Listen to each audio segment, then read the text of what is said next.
as I just said, people, we're reviewing Madoka Magica, and don't believe the hype, people. Magical Girl series is like Sailor Moon, Prettier, and those other ones like this, somewhat like this. They can be cool. They can be badass. This one is different. This is the one that last year I was hearing all this hype about. Actually, One Life, he showed me a trailer for this, and it looked kind of like. Have you seen She the Ultimate Weapon? I think I have. Or Sakeno, that's the short name. I think I have. I don't quite remember. It looks similar to that, but this looked very more moe-ish, and I wasn't really impressed, to be honest with you. The hype, I heard so much about this. You have to watch Madoka Magic, you have to watch it, and I finally bit the bullet and decided to watch it. So, how did you hear about Madoka Magic yourself? Oh boy, I think I saw reviews of it online. Is how I got found out about it.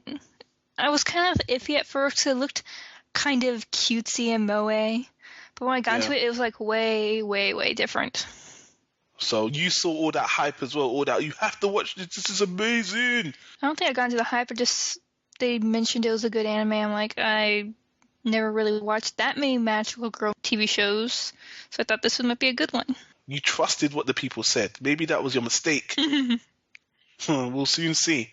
All right, people, I'm going to give you... let's do a bit of trivia about this anime, because this is something interesting, Before we start, if we didn't mention this, I think you guys know what... when we say magical girl animes, I think you know what we're talking about, Magical girl animes, let's give you a little explanation.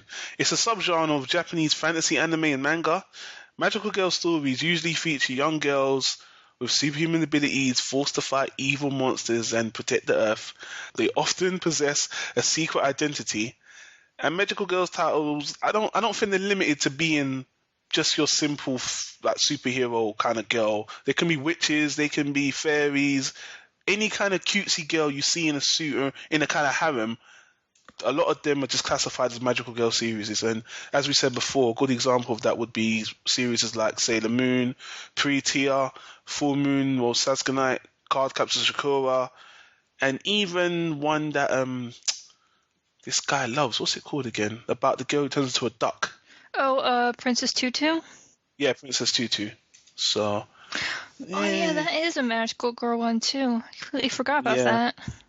Yeah, people love it. I didn't really. I haven't watched it yet. I didn't like it. Maybe we'll do that with you some other time. Anyway, the Madoka anime, it wasn't even based on the manga. Did you know that? I thought there was a manga created afterwards of the anime. There was one afterwards, but when it aired originally, it was in early 2011, and when it was airing, unfortunately, due to the Toku earthquake, it kind of broke the series run, and the last 2 episodes had to be aired in April. So I think people had to wait like a month after watching, episode 10 to watch 11 and 12. Shoot, that's a long wait. I presume they did a rerun of it to refresh people's memories. Yeah, most likely, but obviously, us watching it, I watched it about December 2011, so by that time, I was spoiled and I got to watch it all in one go, And you watched it recently as well? Yeah, I got through most of it yesterday. Okay. I powered through it. Oh, power watching. It's pretty good. And as you just said, it spawned 2 mangas afterwards, and they're currently working on a 3-part movie kind of redo of it, but the 3rd part's going to be a new story as well. I did not know that. Yeah, we'll talk about that at the end. I don't know how I feel about that, considering how the anime ended. So yeah, as I said, a lot of hype. This was people's number 1 anime last year. But now, what is Madoka Magica about? People, that's what you're probably asking right now. Enough of this shit. Tell me what is this anime about? Let me give you a quick synopsis, people. In the city of Matakahara, there's a dark secret, which has caused misery and havoc on the unknown citizens, causing misery and torment, okay? A young teenager, Madoka, has recently been having strange dreams of becoming a magical girl, fighting those evil witches and monsters. So soon through the anime, Madoka soon finds out her dream's actually reality when she meets an actual magical girl named Mami and a Pokemon-like creature called Cube.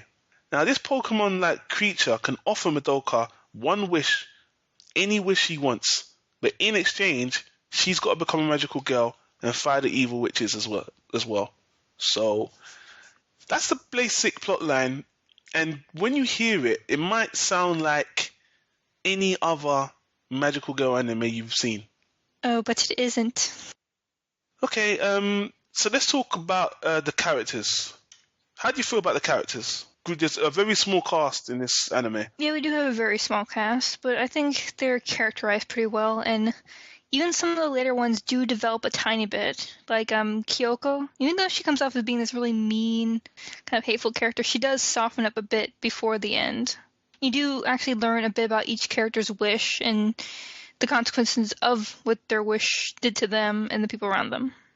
I would say there's only like four main characters that you keep your eye on. Obviously, the main character Madoka, and then you got Amami, you got Sayaka, Homura, and Kyoko. Was that right?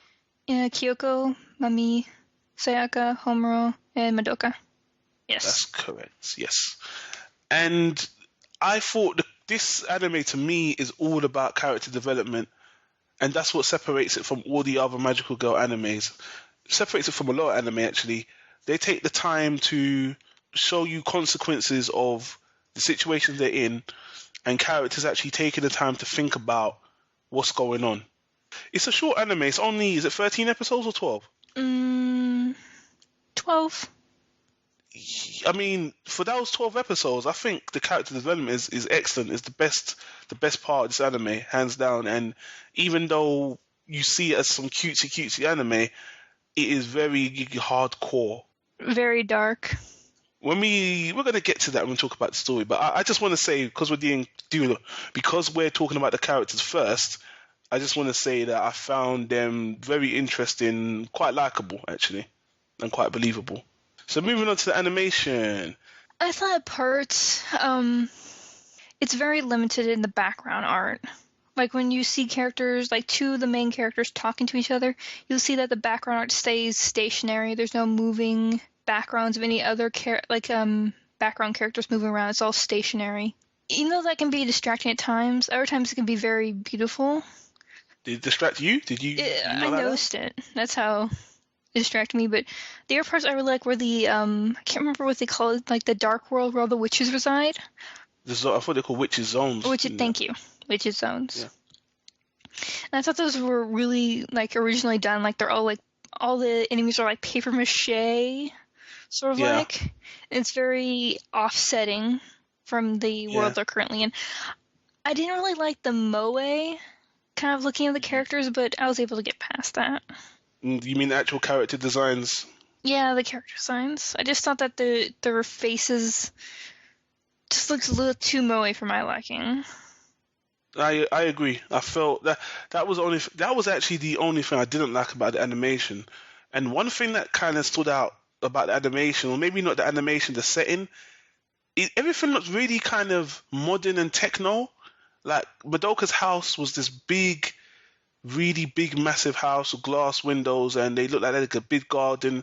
And when you're in the school, you can see they're all using the latest technology, and everything just looked really kind of high tech but modern. And the colors, I like the colors. I mean, I thought it was animated well, but like you said, the moe element, I don't know, man. It kind of throws you off a bit. But again, like you said, the witches zones, that's probably the most interesting concept because everything looks totally different, paper mache, and in the witches zones, I think a lot of that is based on the emotions of the witch, or is it the emotions of the people? I think it's the emotion of the witch. The emotion of the witch, and it's like being in someone's mind. You know what I mean? You see all this weird imagery. You might see like upside down shit, and it's just kind of crazy. Or Candyland for some strange reason. Yeah, I mean, there's one scene in there. Do you remember that you're in the girl's mind, and it's like an orchestra? And I think she is the what do you call the person that leads orchestra? I don't even know. Oh, I don't know. Let's just call him the head. the guy with the baton. Yeah, the guy with the baton, and the witch is doing all that, and then it's just crazy. It's like being in someone's fucked up mind, and yeah, it's really weird. But yeah, I like the animation overall. Overall, it was nice, colorful, and there was some different elements in there. Definitely not your typical magical girl animation style. I have to give you that I much. think the first thing I was worried about when going into it was wondering if it was going to be too cutesy. But then Yeah. after I got into it, it's like, okay, this is not going to be too cutesy at all. Yeah, exactly.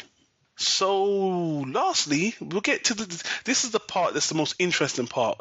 We gave a brief synopsis, people, but now we're going to talk about how we feel about the storyline, because this is the most interesting, compelling part to me. So, but I'm going to let you go first, Eric. Please. No, you go first, because, do we want spoilers? Or... You go for it. Just go for it. Go for it. Well, the final twist is actually very amazing, and I wasn't expecting it. And Okay. Is it because of the character's motivations? Maybe one of the characters. yeah, I think because of one of the characters' motivations. But unfortunately, her motivations causes things go completely wrong, and basically causing her to change from being this very bubbly character into this very cold character. Yeah. And pushing everyone else away. Yeah. I love the ending to this anime. I thought it was perfect. You see, I wanna say something about the ending, but I can't spoil it. But all right, I will say this, and I know people might think I'm a fucking weirdo for saying this. I kind of wish it was a bit of a love story, because the way it ended, I felt that was missing from what actually happened. I thought the way one of the characters went through so much for one of the other, it felt more like a love story, but it obviously wasn't that way, and that kind of was like, you know. It could have been a love story, but they're young girls, so I think if you can compare it with Revolutionary Girl Utena kind of love story. I mean, I've heard a lot of people make the same complaint as me. That's why, I don't want to sound like a pervert. People, I know people thinking this guy's. No, I can agree with you on that. All right. So, how did you feel about the storyline before the revelation? Was you not impressed? Did you not like how they dealt with the characters and the story and stuff? No, I thought it was actually really good. And that Kyubey came off as this really despicable character, even though he's supposed to be really cute. I don't know what you're talking about. He was a great character. Basically, he withholds information from these girls that is really important that they need to know. And basically, when some characters pass away, he shows no remorse and doesn't understand why any of the other characters even care. Oh, man. You see, I'm going to say that's a spoiler because, animals, or he looks like a cat, and the cat doesn't have emotions like that. If you died, your cat wouldn't. He's technically not. He's an Eldritch abomination, technically. You see, look, old boy, if I died, that cat-faced old boy wouldn't cry for me. So, I wasn't surprised when that cat, or that, whatever that thing wasn't sad about people dying. So, that kind of made sense to me in that respect. But, I'm sorry, I'm going to just say the things I liked about the storyline. The storyline is kind of predictable. I mean, when you hear the synopsis, a lot of it is about making decisions. Should I become a magical girl? Should I not become a magical girl? And thinking about what it's going to be. I mean, when I say magical girl, you could really just say hero, becoming a superhero, because that's what it is. It's the same premise of becoming a superhero, putting your life on the line. What does that entail? It entails loneliness. It entails, you being an outsider. It entails you putting your life on the line for other people, and maybe people not even noticing. These are cutesy girls that are doing this. Usually, I wouldn't give a damn. I mean, the way the story's told, it makes you. It's just not what you think it is. It's not going to be that dumb, cutesy anime where, oh my god, my boy doesn't like me, my boyfriend doesn't like me, what am I going to do? Let me fight this monster, then go home and cry about my boyfriend, There's only one kind of instance of that, which is with Sayaka, but she really wants to heal a boy's wrist. That kind of causes her downfall. Yeah. And, what else can I say? It's a short anime, and I think the main thing I can say is this anime, it takes away a lot of the tropes and a lot of the bad things about those other shows. About, Sailor Moon, you're watching, well, I don't know how long that show's 100 episodes of girls running around, and you only get maybe 6 or 7 episodes of real substance, where in this show, I felt that they trimmed off the fat and just gave you character development. You got to, it's like a real. If I can say, Sailor Moon was more like a monster of the week kind of TV series, where there'd be like a new enemy every week they would defeat that wouldn't factor into the next time they had to fight a monster, and it'll just keep starting over and over again. And there was Tuxedo Mask, the love interest. I mean, yeah, I thought the storyline was good. It was all good. It was just different. I've watched some Magical Girl series. I saw some Card Captor Sakura, and like you said, maybe those shows are monster of the week, and they do have that element in this anime as well, by the way, because they are hunting witches. So yeah, but the witches have more of a psychological effect on each girl. It is kind of what happens with them does carry over to each episode, and they don't just completely forget that they fought like that sort of creature previously. All right, so how did you feel about this anime? What rating would you give it then? How did you feel coming away from this anime when it was over? Was it a good watch? Was it worth the hype? I think it was worth the hype. Okay. I give it a first class. Okay. You sure? Not even a solid B? Is it that good? I think it's that good. You think it's a cut above the rest, yeah? Yeah. I never really seen anything like that, and I like how it takes magical girl genre and kind of makes it something its own, and something new, and something that isn't quite as annoying as Sailor Moon. Yeah. I mean, the thing I find interesting about this anime is in Hollywood right now, there's a lot of superhero movies that are being made that are very realistic. They try to be more realistic, like Kick-Ass and Chronicle, and I don't know if you've seen this one called Defendor. Oh yeah, I've seen Defendor with yeah.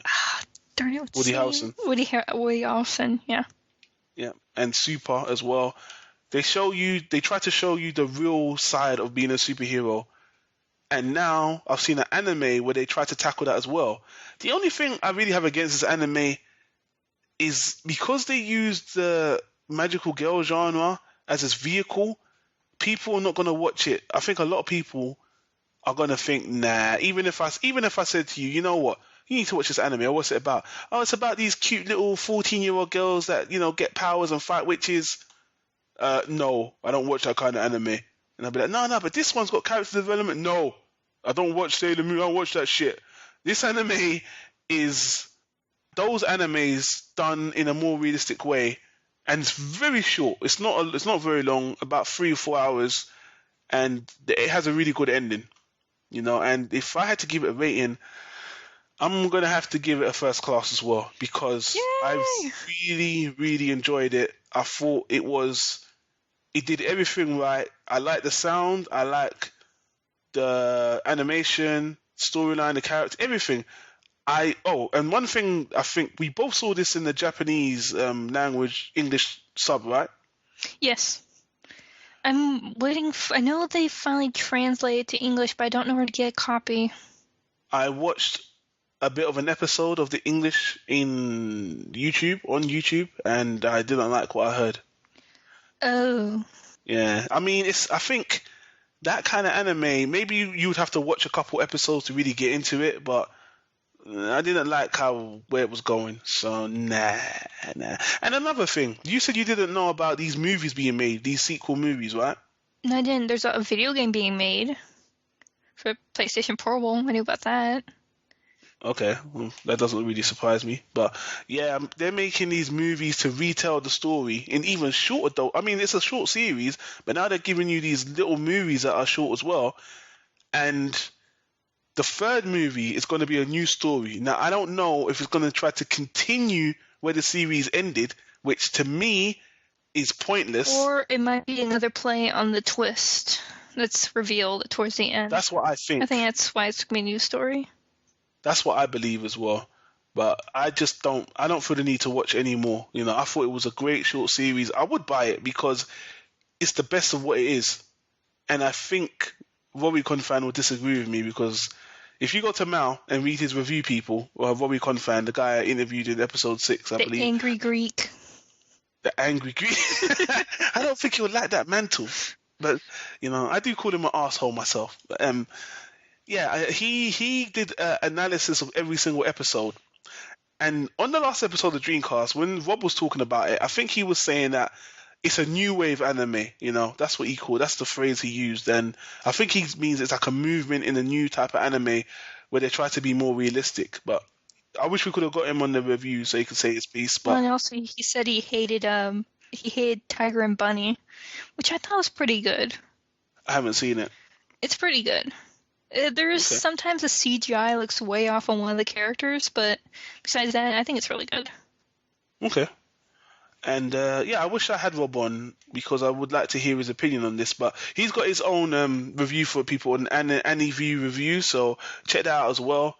But we both give this first class, and on YouTube, everyone's raving about this anime. It is pretty good. I wouldn't say it's mind blowing, but it's really, really, really good. It has some good music. I can't remember the music. The opening song, Connect. Then the first song played at the very first battle sequence is really good. Okay. I can't remember that one, but I know the first opening song is called Connect. They only had one OP, so. And I thought the ending song was pretty dark.